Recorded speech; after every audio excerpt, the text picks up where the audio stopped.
नमस्कार, मैं सूरज सिंह और आप देख रहे हैं हमारा YouTube चैनल जिसका नाम है सूरज सर की पाठशाला। आज हम हाजिर हैं एक नए वीडियो के साथ जो है NCERT कक्षा 12 नागरिक शास्त्र के अध्याय 2 सत्ता के वैकल्पिक केंद्र के बहुविकल्पीय प्रश्न उत्तरों के साथ। ये वो प्रश्न उत्तर हैं जो कि बोर्ड परीक्षा में प्रतिवर्ष लगभग आते हैं। आज हम इस अध्याय से बोर्ड परीक्षा में आने वाले प्रश्नों का अभ्यास करेंगे। तो देखते हैं कौन कौन से प्रश्न ऐसे हैं जो कि आते हैं इस अध्याय जिसका नाम है सत्ता के वैकल्पिक केंद्र। ठीक है, तो ये बहुविकल्पीय प्रश्न हैं। इन बहुविकल्पीय प्रश्नों को हम देखते हैं। सबसे पहला जो प्रश्न है हमारा और वो है इसमें पहला प्रश्न कि मास्ट्रिस्ट संधि पर हस्ताक्षर कब हुए। इसमें 4 विकल्प दिए हुए हैं, जिसमें पहला विकल्प है 25 अप्रैल 1994, दूसरा विकल्प है 25 फरवरी 2003, तीसरा विकल्प है 7 फरवरी 1992 और चौथा विकल्प है विकल्प डी 23 दिसंबर 2005। तो इसमें जो हमारा सही आंसर है वो सही आंसर है 7 फरवरी 1992, जो विकल्प सी है। तो इस प्रकार हमारा ये सही आंसर हो जाएगा। इसी तारीख को मास्ट्रिस्ट संधि पर हस्ताक्षर हुए थे। अब ये देख लेते हैं कि मास्ट्रिस्ट संधि क्या है। देखिए, यूरोपीय संघ जो यूरोपीय देशों का एक संघ है, उसकी शुरुआत यूरोपीय आर्थिक समुदाय के रूप में हुई थी। तो यूरोपीय आर्थिक समुदाय का जो नाम परिवर्तित हुआ यूरोपीय संघ में, वो इसी मास्ट्रिस्ट संधि के द्वारा हुआ था और 7 फरवरी 1992 को इस पर हस्ताक्षर हुए और ये संधि 1 नवंबर 1993 से लागू हो गई और उसी दिन से जो यूरोपीय आर्थिक समुदाय था उसका नाम यूरोपीय संघ हो गया। तो ये मास्ट्रिस्ट संधि जो तारीख है 7 फरवरी 1992, इस दिन हस्ताक्षर हुए, ये यूरोपीय संघ से संबंधित है। नेक्स्ट क्वेश्चन देखते हैं और अगला क्वेश्चन है सार्क का 18वां शिखर सम्मेलन किस देश में हुआ। सार्क का 18वां शिखर सम्मेलन, इसके बारे में 4 विकल्प दिए गए हैं। उन 4 विकल्प में पहला विकल्प है भारत, विकल्प बी दूसरा पाकिस्तान और विकल्प सी श्रीलंका और विकल्प डी नेपाल। तो इसमें जो हमारा सही आंसर होगा वह होगा विकल्प डी यानी नेपाल। तो ये आपका सही आंसर हो जाएगा। इसके बाद अगला क्वेश्चन है, अगले क्वेश्चन को देखते हैं जो क्वेश्चन नंबर है तीसरा। क्वेश्चन नंबर 3, 25वां आसियान सम्मेलन कब हुआ। यानी 25वां आसियान जो दक्षिण एशियाई देशों का संगठन है उसको हम आसियान के नाम से जानते हैं और इसमें इसका 25वें सम्मेलन के बारे में पूछा गया है। तो इसमें 4 विकल्प दिए गए हैं, विकल्प ए 2004, विकल्प बी 2005, विकल्प सी 2006 और विकल्प डी 2014। तो इसलिए हमारा इसमें से जो सही आंसर है वो है डी 2014, यानी 25वां आसियान सम्मेलन 2014 में हुआ था। तो ये हमारा सही आंसर हो जाएगा। नेक्स्ट क्वेश्चन यानी क्वेश्चन नंबर 4 और ये क्वेश्चन है कि यूरोप में यूरो मुद्रा का प्रचलन कब शुरू हुआ। देखिए, यूरोप हमने अभी बताया था पहले क्वेश्चन में कि जो यूरोप है, यूरोप का एक संघ है जिसको यूरोपीय संघ कहा जाता है। तो यूरोपीय संघ की एक मुद्रा है जिसको कहा जाता है यूरो। तो इसमें पूछा गया है कि जो यूरोप में यूरो मुद्रा है, जो कि यूरोपीय संघ की मुद्रा है, सामूहिक मुद्रा है, उसका प्रचलन कब शुरू हुआ था। इसमें 4 विकल्प दिए हैं, 4 साल दिए गए हैं। एक पहला 2008 में, दूसरा 2006 में, तीसरा 2002 में और चौथा 2004 में। तो इसका जो सही आंसर होगा वो सही आंसर है विकल्प सी 2002। तो ये इसका सही आंसर होगा, यानी यूरोप में यूरो मुद्रा का प्रचलन सन 2002 में हुआ था।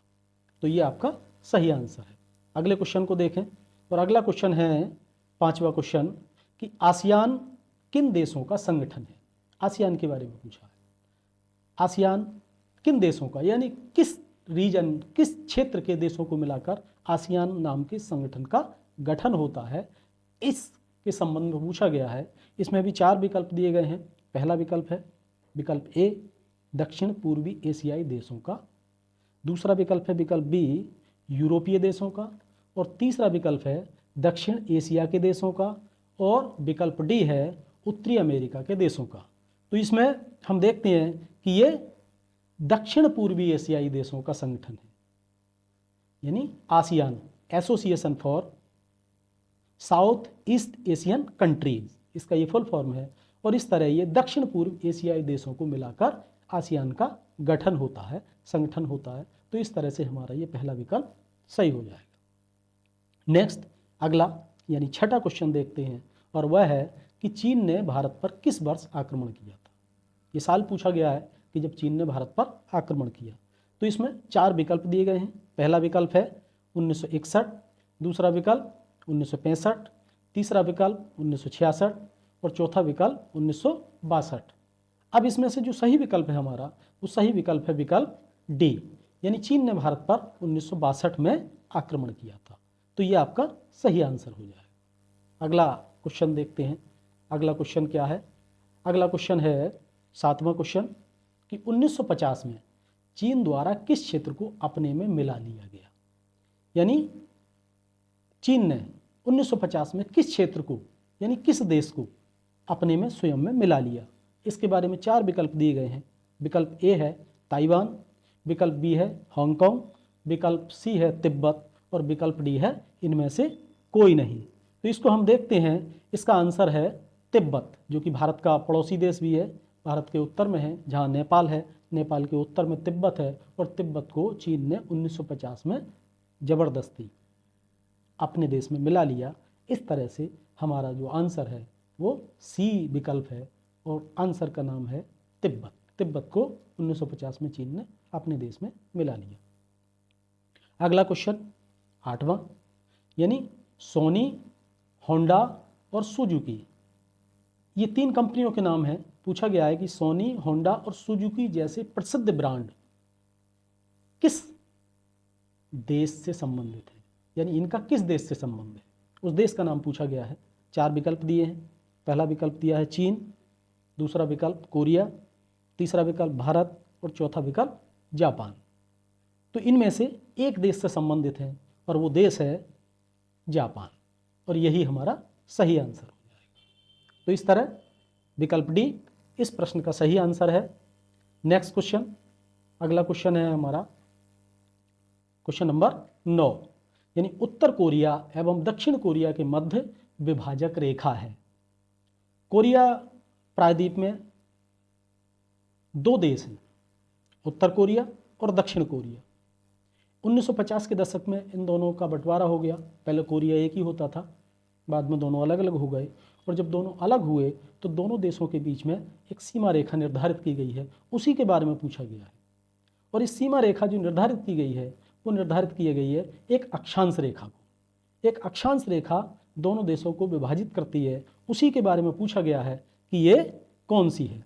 तो पहला विकल्प दिया गया है 40 डिग्री समानांतर, दूसरा विकल्प है 38 डिग्री समानांतर, तीसरा विकल्प है 35 डिग्री समानांतर और चौथा विकल्प है उपयुक्त में से कोई नहीं।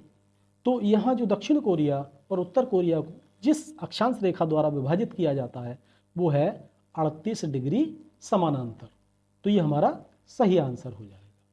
इसके बाद अगले प्रश्न को देखें, जो कि है प्रश्न नंबर 10। निम्न में से किसने सर्वप्रथम खुले द्वार की नीति अपनाई।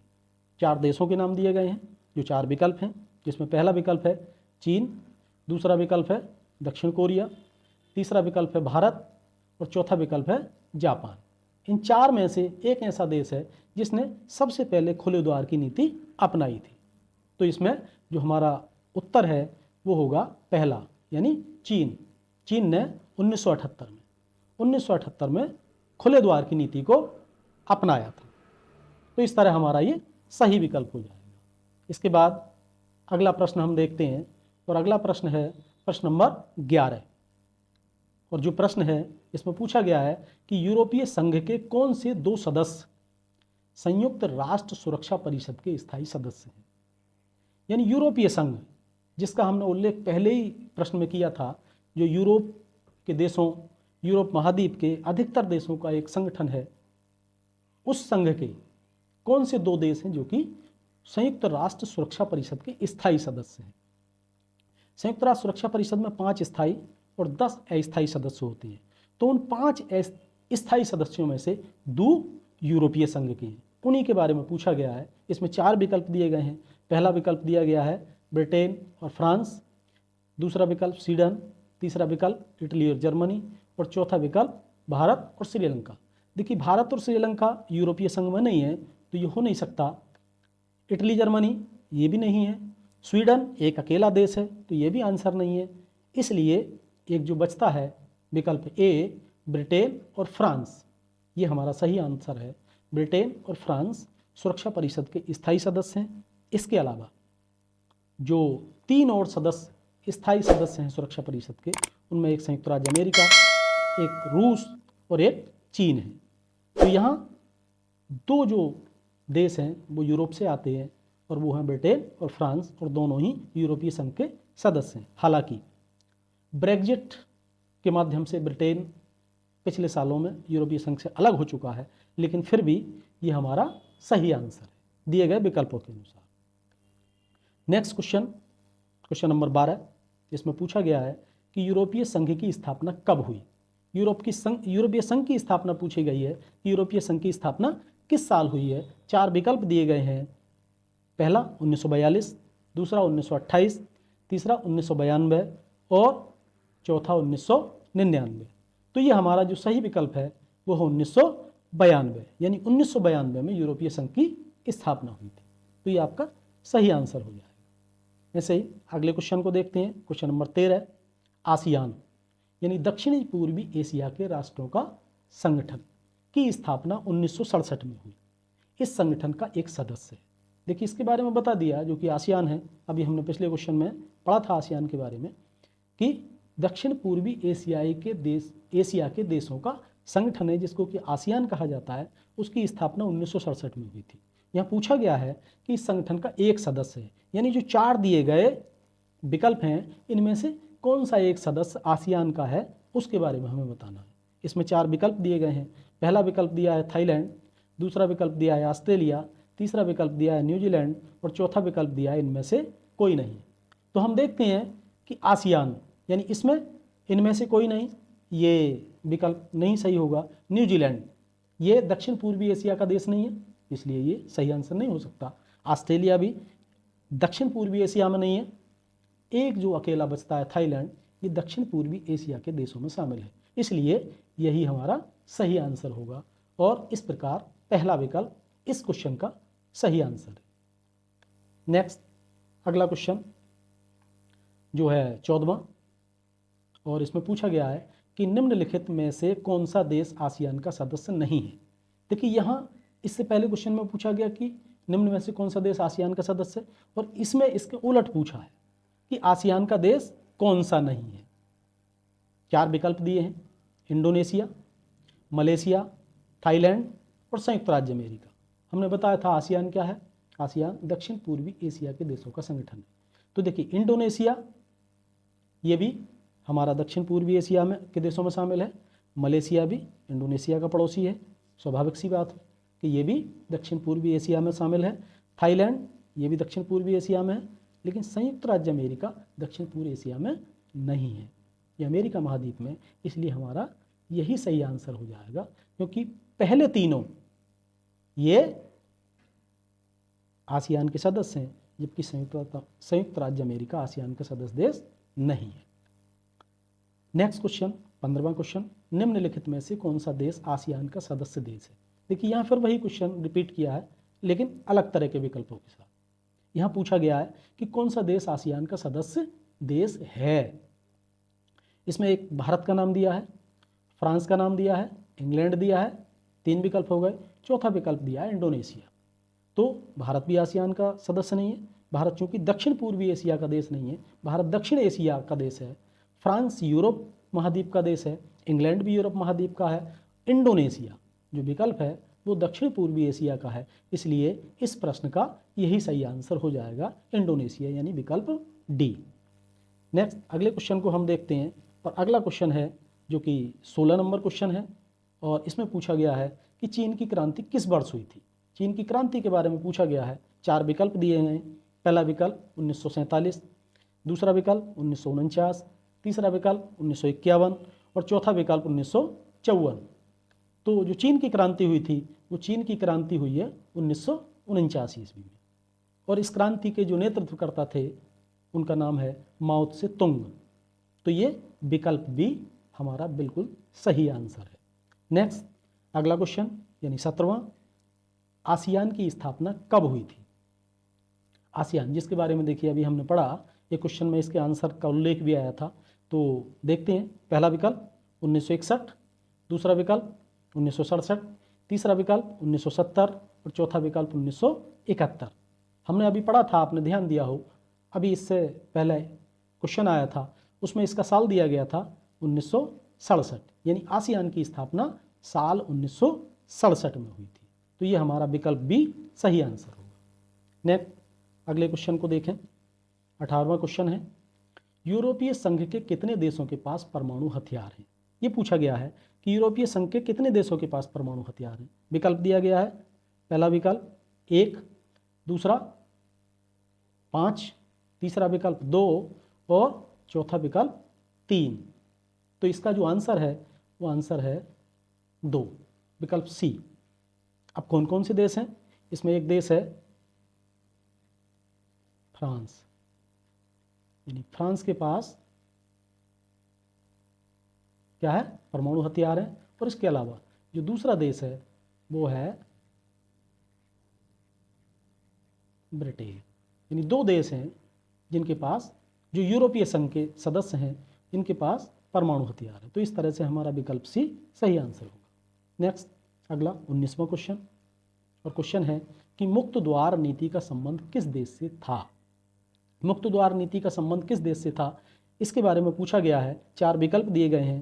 पहला विकल्प है संयुक्त राज्य अमेरिका, दूसरा विकल्प है सोवियत संघ, तीसरा विकल्प है चीन और चौथा विकल्प है भारत।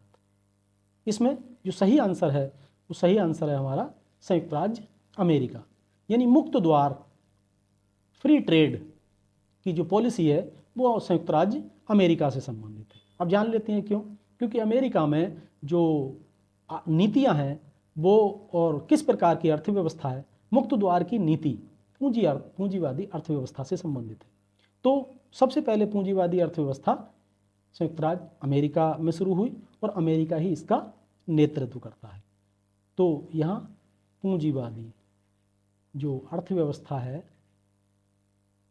इससे जुड़ा हुआ है मुक्त द्वार की नीति, पूंजीवादी अर्थव्यवस्था। इस अर्थव्यवस्था से क्या है? मुक्त द्वार की नीति जुड़ी हुई है। और पूंजीवादी अर्थव्यवस्था का जो सबसे सिपहसालार है, सबसे ज़्यादा आगे चलने वाला देश है, वो है, जहाँ से ओरिजिन हुआ वो है संयुक्त राज्य अमेरिका। सोवियत संघ इसके विपरीत विचार का है, यानी वहाँ साम्यवादी अर्थव्यवस्था का मॉडल है, तो यहाँ मुक्त द्वार की नीति नहीं हो सकती। चीन में भी बहुत मुक्त द्वार की नीति नहीं है क्योंकि ये भी साम्यवादी देश है, और भारत भी समाजवादी देश है।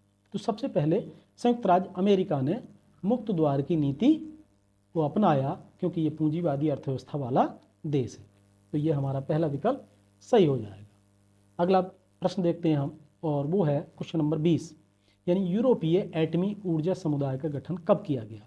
यूरोपीय एटमी ऊर्जा समुदाय का गठन कब किया गया, ये पूछा गया है। इसमें 4 विकल्प दिए गए हैं। पहला विकल्प है 1948, दूसरा विकल्प है 1957, तीसरा विकल्प है 1949 और चौथा विकल्प है 1992। तो यूरोपीय एटमी ऊर्जा समुदाय का गठन जिस वर्ष किया गया था वो था साल 1957।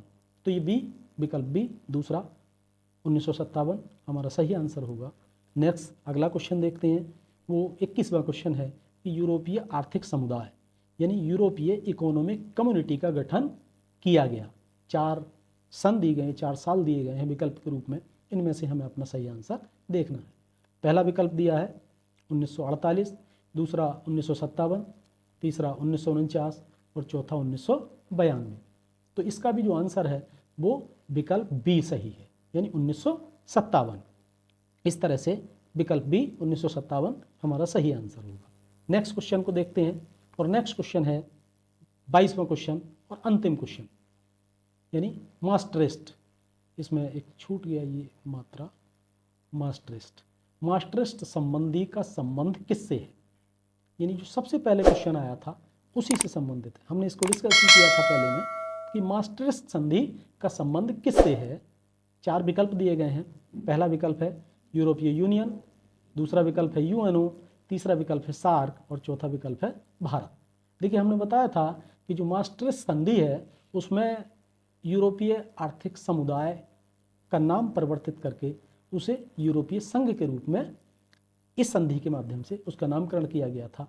तो इससे स्पष्ट है कि यूरोपीय यूनियन यानी यूरोपीय संघ से संबंधित है ये मास्टरिस्ट संधि। तो इस तरह पहला विकल्प हमारा इसमें सही विकल्प होगा, सही आंसर होगा। तो इस तरह ये क्वेश्चन थे, इनको आप अभ्यास करिए और बोर्ड परीक्षा में अच्छे नंबर लाइए। इनको अच्छे से अभ्यास करें, बार बार अभ्यास करते रहें। और इनमें से अधिकतर क्वेश्चन पिछले वर्षों में आए हुए हैं और जिनकी पूरी संभावना है कि आने वाली आगामी बोर्ड परीक्षा में इनमें से कई क्वेश्चन रिपीट करेंगे, आने वाले हैं। इसी उद्देश्य को ध्यान में रखते हुए ये वीडियो तैयार की गई और इसको अभ्यास करते रहिए। नेक्स्ट इसके बाद अगले चैप्टर के इसी तरह के महत्वपूर्ण प्रश्नों के साथ बहुत जल्द हाजिर होते हैं। तब तक के लिए नमस्कार।